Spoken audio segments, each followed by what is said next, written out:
ಓಂ ಗುರುಭ್ಯೋ ನಮಃ. ಅರ್ಕ ಮಹಾಗಣಾಧಿಪತಿಯ ನಮಃ. ಆತ್ಮಗುರುವೇ ನಮಃ. ಭದ್ರಕಾಳಿಯೈ ನಮೋ ನಿತ್ಯಂ. ಸರಸ್ವತಿಯೈ ನಮೋ ನಮಃ. ವೇದ ವೇದಾಂಗ ವೇದಾಂತ ವಿದ್ಯಾಸ್ಥಾನ ಬಿವಚ. ಎಲ್ಲ ಜ್ಯೋತಿಷಾಭಿಮಾನಿಗಳಿಗೆ ಈ ದಿನದ ಪ್ರಣಾಮಗಳು. ಈ ದಿನ ತುಲಾರಾಶಿಯವರ ದಿನ ಭವಿಷ್ಯವನ್ನು ನೋಡೋಣ. 23/6/2026 ಮಂಗಳವಾರ, ನವಮಿ ತಿಥಿ, ದಶಮಿ ತಿಥಿ, ಹಸ್ತ ನಕ್ಷತ್ರ, ಚಿತ್ತಾ ನಕ್ಷತ್ರ, ವರಿಯಾನ್ ಯೋಗ, ಪರಿಗ ಯೋಗಗಳ ಸಂಯೋಜನೆಗೊಂಡಿರೋದ್ರಿಂದ ಈ ದಿನ ನವಮಿ ತಿಥಿಯ ಧಾರ್ಮಿಕ ಶಕ್ತಿ, ದಶಮಿ ತಿಥಿಯ ಕಾರ್ಯಸಿದ್ಧಿ, ಹಸ್ತ ನಕ್ಷತ್ರದ ಕಾರ್ಯ ನೈಪುಣ್ಯತೆ, ಚಿತ್ತಾ ನಕ್ಷತ್ರದ ಸೃಜನಶೀಲತೆ, ವರಿಯಾನ್ ಯೋಗದ ಗೌರವ ಮತ್ತು ಜನಪ್ರಿಯತೆ ಹಾಗೂ ಪರಿಗ ಯೋಗದ ಸವಾಲುಗಳನ್ನು ಜಯಿಸುವ ಶಕ್ತಿ ನಿಮ್ಮ ಈ ದಿನವನ್ನು ಪ್ರಭಾವಿಸುತ್ತದೆ. ಇಂದು ಸಮತೋಲನ, ವಿವೇಕ ಮತ್ತು ಮೃದು ವರ್ತನೆಯಿಂದ ಉತ್ತಮ ಯಶಸ್ಸನ್ನು ಗಳಿಸಬಹುದು. ಈ ದಿನದ ಗ್ರಹ ಪ್ರಭಾವವನ್ನು ನೋಡೋದಾದರೆ, ತುಲಾರಾಶಿ ಅಧಿಪತಿಯಾದಂಥ ಶುಕ್ರನ ಅನುಗ್ರಹದಿಂದ ಇಂದು ಸಂಬಂಧಗಳು, ಸಾಮಾಜಿಕ ಸಂಪರ್ಕಗಳು ಮತ್ತು ಕಲಾತ್ಮಕ ಕಾರ್ಯಗಳಲ್ಲಿ ಅನುಕೂಲತೆ ಹೆಚ್ಚಾಗ್ತದೆ. ಈ ದಿನ ಹೊಸ ಪರಿಚಯಗಳಿಂದ ಲಾಭ ಉಂಟಾಗ್ತದೆ. ಕಲೆ, ಶಿಕ್ಷಣ ಮತ್ತು ಜ್ಯೋತಿಷ ಕ್ಷೇತ್ರದಲ್ಲಿ ಪ್ರಗತಿಯನ್ನು ಕಾಣ್ತೀರಿ. ಕುಟುಂಬ ಮತ್ತು ಸ್ನೇಹಿತರಿಂದ ಸಹಕಾರ ಲಭ್ಯವಾಗ್ತದೆ. ಮುಖ್ಯವಾದಂಥ ಸೂಚನೆ: ಸಮತೋಲನವೇ ನಿಮ್ಮ ದೊಡ್ಡ ಶಕ್ತಿ, ಅದನ್ನು ಕಾಪಾಡಿಕೊಳ್ಳಿ. ನವಮಿ ಮತ್ತು ದಶಮಿ ತಿಥಿಗಳ ಪ್ರಭಾವ ಇರೋದರಿಂದ ಧರ್ಮ ಕಾರ್ಯಗಳಿಗೆ ಶುಭವಾಗುವಂಥದ್ದು, ಗುರುಗಳ ಆಶೀರ್ವಾದ ಲಭ್ಯವಾಗುವಂಥದ್ದು, ಪುಣ್ಯ ಕಾರ್ಯಗಳಲ್ಲಿ ಯಶಸ್ಸು ದೊರೆಯುವಂಥದ್ದು ಆಗ್ತದೆ. ದಶಮಿ ತಿಥಿಯ ಪ್ರಭಾವದಿಂದ ಕಾರ್ಯಸಿದ್ಧಿ ಮತ್ತು ವಿಜಯ, ವೃತ್ತಿ ಕ್ಷೇತ್ರದಲ್ಲಿ ಪ್ರಗತಿ, ಸಮಾಜದಲ್ಲಿ ಗೌರವ ಹೆಚ್ಚಾಗ್ತದೆ. ಈ ದಿನ ಪ್ರಮುಖ ಕಾರ್ಯಗಳನ್ನು ಆರಂಭಿಸಲು ಅನುಕೂಲಕರವಾದಂಥ ದಿನ ಆಗಿರುತ್ತೆ.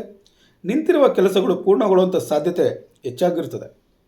ಹಸ್ತ ನಕ್ಷತ್ರದ ಪ್ರಭಾವ ಇರೋದ್ರಿಂದ ಕಾರ್ಯನೈಪುಣ್ಯತೆ ಮತ್ತು ಬುದ್ಧಿವಂತಿಕೆ ಹೆಚ್ಚಾಗ್ತದೆ. ಸಂವಹನ ಕೌಶಲ್ಯದಲ್ಲಿ ಬೆಳವಣಿಗೆ ಉಂಟಾಗ್ತದೆ. ಯೋಜನೆಗಳನ್ನು ಯಶಸ್ವಿಯಾಗಿ ಕಾರ್ಯರೂಪಕ್ಕೆ ತರಬಹುದು. ಈ ದಿನ ನಿಮ್ಮ ಉದ್ಯೋಗ ಕ್ಷೇತ್ರದಲ್ಲಿ ಉತ್ತಮ ಪ್ರತಿಕ್ರಿಯೆ ದೊರೆಯಬಹುದು. ಹೊಸ ಅವಕಾಶಗಳು ದೊರೆಯುವಂಥ ಸಾಧ್ಯತೆ ಹೆಚ್ಚಾಗಿರ್ತದೆ. ಚಿತ್ತಾ ನಕ್ಷತ್ರದ ಪ್ರಭಾವ ಇರೋದರಿಂದ ಸೃಜನಶೀಲತೆ ಮತ್ತು ಆಕರ್ಷಣೆ ಹೆಚ್ಚಾಗ್ತದೆ. ಕಲಾತ್ಮಕ ಪ್ರತಿಭೆಯ ಬೆಳವಣಿಗೆ ಹೆಚ್ಚಾಗ್ತದೆ. ಹೊಸ ಆಲೋಚನೆಗಳಿಗೆ ಬೆಂಬಲ ಅನ್ನುವಂಥದ್ದು ಲಭ್ಯವಾಗ್ತದೆ. ಈ ದಿನ ನಿಮ್ಮ ಕಾರ್ಯಗಳು ಜನರ ಗಮನವನ್ನು ಸೆಳೆಯಬಹುದು. ಸಾಮಾಜಿಕ ವಲಯದಲ್ಲಿ ಜನಪ್ರಿಯತೆ ಹೆಚ್ಚಾಗಬಹುದು. ವರಿಯಾನ್ ಯೋಗದ ಪ್ರಭಾವ ಇರೋದರಿಂದ ಗೌರವ ಮತ್ತು ಜನಪ್ರಿಯತೆ ಹೆಚ್ಚಾಗ್ತದೆ. ಪ್ರಮುಖ ವ್ಯಕ್ತಿಗಳ ಸಂಪರ್ಕ ಹೆಚ್ಚಾಗ್ತದೆ. ಸಮಾಜದಲ್ಲಿ ಉತ್ತಮ ಹೆಸರು ಲಭ್ಯವಾಗ್ತದೆ. ಈ ದಿನ ನಿಮ್ಮ ಅಭಿಪ್ರಾಯಗಳಿಗೆ ಮೌಲ್ಯ ಸಿಗಬಹುದು. ಸಾರ್ವಜನಿಕ ಕ್ಷೇತ್ರದಲ್ಲಿ ಯಶಸ್ಸು ದೊರೆಯಬಹುದು. ಪರಿಗ ಯೋಗದ ಪ್ರಭಾವ ಇರೋದರಿಂದ ಕೆಲವೊಮ್ಮೆ ಕಾರ್ಯಗಳಲ್ಲಿ ಅಡೆತಡೆ ಅಥವಾ ವಿಳಂಬವನ್ನು ಉಂಟು ಮಾಡಬಹುದು. ಜಾಗ್ರತೆ ವಹಿಸಬೇಕಾದಂಥ ವಿಚಾರ ಅಂದರೆ, ಹೊಸ ಒಪ್ಪಂದಗಳನ್ನು ಪರಿಶೀಲಿಸದೆ ಒಪ್ಪಿಕೊಳ್ಳಬೇಡಿ. ಇತರರ ಮಾತುಗಳಿಂದ ಪ್ರಭಾವಿತರಾಗಬೇಡಿ. ಹಣಕಾಸಿನ ನಿರ್ಧಾರಗಳಲ್ಲಿ ಎಚ್ಚರಿಕೆ ವಹಿಸಬೇಕಾಗ್ತದೆ. ಶುಭ ಫಲ ದೊರೆಯುವಂಥ ಸಾಧ್ಯತೆಗಳು ಏನೇನಿದೆ ಅನ್ನುವಂಥದ್ದನ್ನು ನೋಡೋಣ. ಸವಾಲುಗಳು ಅನುಭವವನ್ನು ಹೆಚ್ಚಿಸುತ್ತವೆ. ತಾಳ್ಮೆಯಿಂದ ನಡೆದುಕೊಂಡರೆ ಅಡೆತಡೆಗಳು ದೂರವಾಗುತ್ತವೆ. ಉದ್ಯೋಗದ ಫಲವನ್ನು ನೋಡೋದಾದರೆ ಮೇಲಧಿಕಾರಿಗಳ ಮೆಚ್ಚುಗೆ ಲಭ್ಯವಾಗ್ತದೆ. ಹೊಸ ಜವಾಬ್ದಾರಿ ಅಥವಾ ಅವಕಾಶಗಳು ದೊರೆಯಬಹುದು. ವಿಶೇಷವಾಗಿ ಜ್ಯೋತಿಷಿಗಳು, ಶಿಕ್ಷಕರು, ಕಲಾವಿದರು, ಯೂಟ್ಯೂಬರ್ಗಳು, ಸಲಹೆಗಾರರು ಮತ್ತು ಆನ್ಲೈನ್ ತರಬೇತುದಾರರಿಗೆ ಉತ್ತಮ ದಿನ ಇದಾಗಿರುತ್ತೆ. ಬಿಸ್ನೆಸ್ ಮಾಡುವಂಥವ್ರಿಗೆ ವ್ಯಾಪಾರದಲ್ಲಿ ಲಾಭ ಉಂಟಾಗ್ತದೆ. ಹೊಸ ಗ್ರಾಹಕರ ಸಂಪರ್ಕ ಹೆಚ್ಚಾಗ್ತದೆ. ಜಾಗ್ರತೆ ವಹಿಸಬೇಕಾದಂಥ ವಿಚಾರ ಏನು? ಪಾಲುಗಾರಿಕೆ ವ್ಯವಹಾರಗಳಲ್ಲಿ ದಾಖಲೆಯನ್ನು ಸೂಕ್ತವಾಗಿ ಪರಿಶೀಲನೆ ಮಾಡುವಂಥದ್ದು ಅತ್ಯಗತ್ಯ. ಹಣಕಾಸಿನ ವಿಚಾರದಲ್ಲಿ ಲಾಭದ ಸೂಚನೆ ಇದೆ. ಹಣ ಬರುವಂಥ ಸಾಧ್ಯತೆಗಳು ಹೆಚ್ಚಾಗಿರ್ತದೆ. ಜಾಗ್ರತೆ ವಹಿಸಬೇಕಾದಂಥ ವಿಚಾರ ಏನು? ವೈಭವಯುತ ಖರ್ಚುಗಳನ್ನು ನಿಯಂತ್ರಣ ಮಾಡಬೇಕು. ಕುಟುಂಬದಲ್ಲಿ ಸಂತೋಷ ಮತ್ತು ಶಾಂತಿ ಲಭ್ಯವಾಗ್ತದೆ. ಸ್ನೇಹಿತರ ಬೆಂಬಲ ದೊರೆಯುತ್ತದೆ. ದಾಂಪತ್ಯ ಜೀವನದಲ್ಲಿ ಉತ್ತಮ ಹೊಂದಾಣಿಕೆ ಕಂಡುಬರುತ್ತದೆ.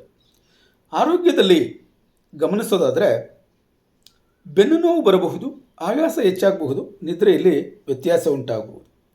ದಿನನಿತ್ಯದ ಅಭ್ಯಾಸದಲ್ಲಿ ಯಾರು ಯೋಗ, ಧ್ಯಾನ ಮತ್ತು ಪ್ರಾಣಾಯಾಮವನ್ನು ಮಾಡ್ತಾರೆ ಅವ್ರಿಗೆ ಈ ದಿನ ಉತ್ತಮ ಫಲ ಲಭ್ಯವಾಗ್ತದೆ. ಪರಿಹಾರಕ್ಕಾಗಿ ಈ ದಿನ ದುರ್ಗಾದೇವಿಯ ಪ್ರಾರ್ಥನೆಯನ್ನು ಮಾಡಿ. ಕೊನೆಗೊಂದು ಕಿವಿ ಮಾತು. ದಶಮಿ ತಿಥಿಯ ಕಾರ್ಯಸಿದ್ಧಿ, ಒರಿಯಾನ್ ಯೋಗದ ಗೌರವ ಮತ್ತು ಚಿತ್ತಾ ನಕ್ಷತ್ರದ ಸೃಜನಶೀಲತೆಯಿಂದ ಇಂದು ತುಲಾರಾಶಿಯವರಿಗೆ ಪ್ರಗತಿ, ಜನಪ್ರಿಯತೆ ಮತ್ತು ಯಶಸ್ಸಿನ ಅವಕಾಶಗಳು ಹೆಚ್ಚಾಗ್ತದೆ. ಪರಿಘಯೋಗದ ಸಣ್ಣ ಅಡೆತಡೆಗಳನ್ನು ತಾಳ್ಮೆಯಿಂದ ಎದುರಿಸಿದರೆ ಉತ್ತಮ ಫಲಗಳು ದೊರೆಯಲಿವೆ. ಈ ದಿನ ಭವಿಷ್ಯ ನಿಮಗೆ ಉಪಯೋಗವಾಗಿದ್ದರೆ ತಪ್ಪದೆ ಚಾನಲನ್ನು ಸಬ್ಸ್ಕ್ರೈಬ್ ಮಾಡಿ. ನಾಳೆಯ ದಿನ ಭವಿಷ್ಯಕ್ಕಾಗಿ ಮತ್ತೆ ಭೇಟಿಯಾಗೋಣ. ಧನ್ಯವಾದಗಳು.